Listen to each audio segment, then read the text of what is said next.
Now, from 21Alive Plus, this is your Fastcast. Good morning. We're taking a live look over downtown Fort Wayne. Today is Wednesday, June 19th. Thanks so much for being here with us. I'm Jessica Walter, joined by meteorologist Liz Braden.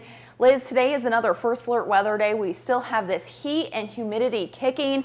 Kind of walk us through what we need to know weather-wise as we head into our Wednesday morning. Yeah, hey, good morning, Jess. Well, we're already waking up to a warm start to the day like we've seen at several points this week. Temperatures right now in the 70s as you head out the door. For your Juneteenth forecast, it is going to be another hot one. If you're doing outdoor activities, by about 1 o'clock, we're in the upper 80s, low 90s for highs today, continuing that streak of 90s that we've been seeing. Future Track will walk you through the day. We are partly to mostly cloudy, just like yesterday. Sunshine's pretty hard to come by. As we go into the late afternoon and evening, bubbly pop-up showers and thunderstorms begin to develop. That will linger into the early part of the night. And then once we start to see sunset, that's when we lose out on that source that creates those bubbly pop-up showers and thunderstorms. So we'll slowly begin to dry out from that.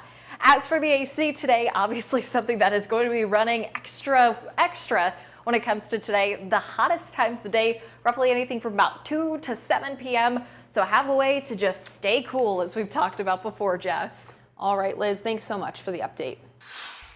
We have continuing coverage this morning of a story we've been following very closely after a 4-year-old was found unresponsive in an apartment and later died.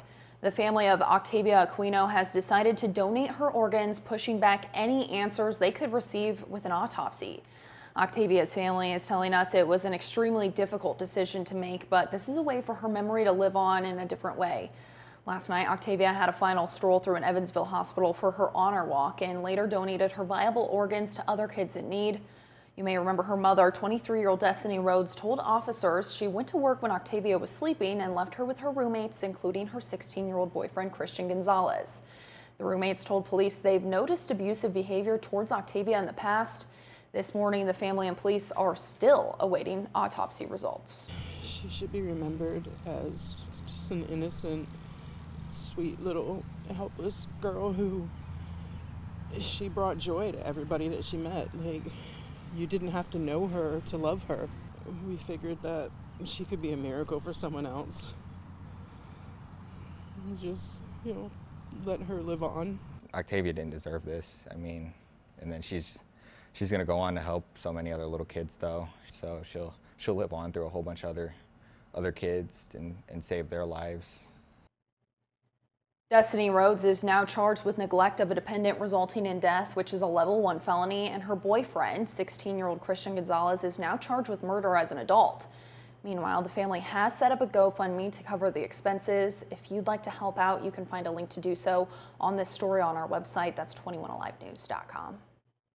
I'm excited. All right, well, we also have continuing coverage. You may remember the Southwest Allen County School District has been searching for a new superintendent. Dr. Park Ginder stepped down earlier this year, and 21Alive reporter Meg Rossler was at a school board meeting last night where the new face of the district was voted in. Southwest Allen. Tuesday night, Dr. Kent DeKonik officially named the new superintendent of Southwest Allen County Schools. I'm really happy to be here. I'm excited to get started.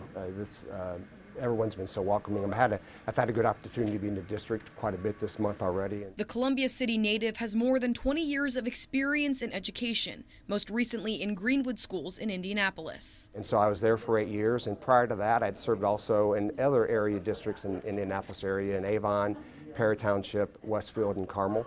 But DeKonik retired in 2021. Over the last 3 years, I've done a lot of fun things with regard to retirement and also some consulting. But I always kind of wondered if there was a district that intrigued me to get back into the game, so to speak, and to give back to kids. I would do it, and Southwest Allen County Schools has met that goal. He emphasized the contract is tentatively for 1 year. He says if he's feeling confident by this time in 2025, then it could be another year, and then maybe another year, and another year. But I wanted to be true to the district and to be upfront with the board that, hey, let's take this year at a time, because again, this is one of those jobs that I want to be, I know what the grind that it can happen and what it can be, and I want to ensure that I can give all that I can give the district. Meg Rossler, 21Alive News.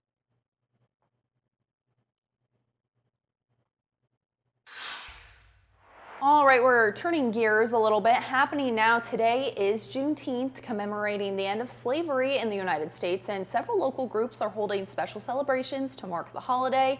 First, the Community Harvest Food Bank's Celebrate Juneteenth Freedom Day will feature games, face painting, food dancing, and giveaways. That event is free and open to the public at Tillman Park, and organizers say it's important for the community to remember and celebrate this day. That runs from 11 to 2.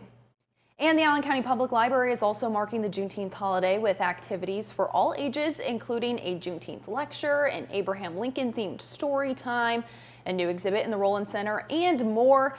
That free event will be held today at the main library, and it begins at 4:30 this evening. Now, I feel like this is just the perfect time to remind you guys, it is extremely, extremely hot out there. I know many of you probably have the day off. This is a federally observed holiday, but this is the time to make sure if you're heading out there to celebrate Juneteenth, make sure you take the water bottles, try to stay in the shade if you can. Find a place to go cool off. We obviously have the list of cooling centers throughout the city, but the heat is still kind of kicking it. Liz, do you have any other tips for us that we may need to remember? I mean, of course, you and I both know pool all day long. Yes, definitely. I mean, make sure that you're staying hydrated, as we've talked about before. Electrolytes are really important for humid days like this, especially because you sweat so much when it's humid and hot like this. So getting those electrolytes really helps to hydrate yourself a little bit more efficiently. Plus, I mean, just try to get some AC breaks when you can. Take your time, listen to your body. Yeah, for sure. I know, like I said, a lot of people probably have the day off. The kids are on summer break. So if you're heading out to do any of the Juneteenth celebrations, maybe hit the splash pad, make sure you're staying safe. We want to say thanks so much for joining us here this morning. We want to leave you on a live look over Fort Wayne. It's not super sunny today, but it's definitely still hot and humid. There's your live look. We'll see you back here again tomorrow. Thanks so much for joining us.